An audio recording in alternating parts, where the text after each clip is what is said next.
A long civil war and fractured politics have crippled Nepal's economy. That has led more than 2,000 Sherpas to emigrate from the foothills of Mount Everest. Many of them have settled here at Queens. And at the heart of their life is this monastery, the only Sherpa monastery in New York City. Ang Sherpa, the president of the Sherpa Association, tells us how this monastery built on small donations helps to keep the community together and remind young Sherpas born in the US of their roots and religion.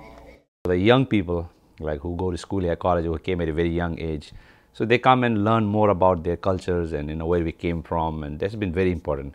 If you tell them let's go to Nepal, they're like, oh no, we don't go to Nepal.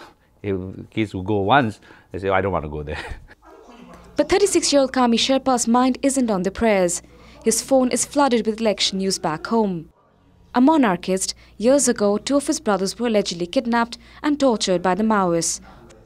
Country leaders are not so good, especially Maoists is really bad. So I'm not sure I'm not going back. Their leaders gonna make like a Nepal, like Afghanistan. They keep track of election news back home from these local Nepali newspapers. In a Nepalese restaurant, young Sherpas talk about the news back home. 29-year-old Lakpanji Sherpa left his village to come to New York to study. He now works as a taxi driver. It's a lack of opportunity, political instability, and I just decided to stay here. We've been in the civil war for 10 years. We are still in the war zone. For the Sherpas used to the mountains, living in New York City is a tough transition. Noise, pollution, hot summers, linguistic and cultural differences are some of the many problems they battle. In the winter time, I love it. When summer comes, it's killing me because I can't take heat.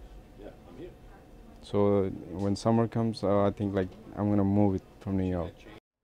The Sherpas here say that this monastery not just serves as a reminder for the second-generation Sherpas of their roots and culture, but also helps the older generation to get together and come together to escape the alienation and isolation they face after migrating to a country where they don't speak or understand the language. The road back home is a tough one, but for now, all they want is to keep their past alive at this corner of New York City. Priyanka Gupta, Columbia Television News.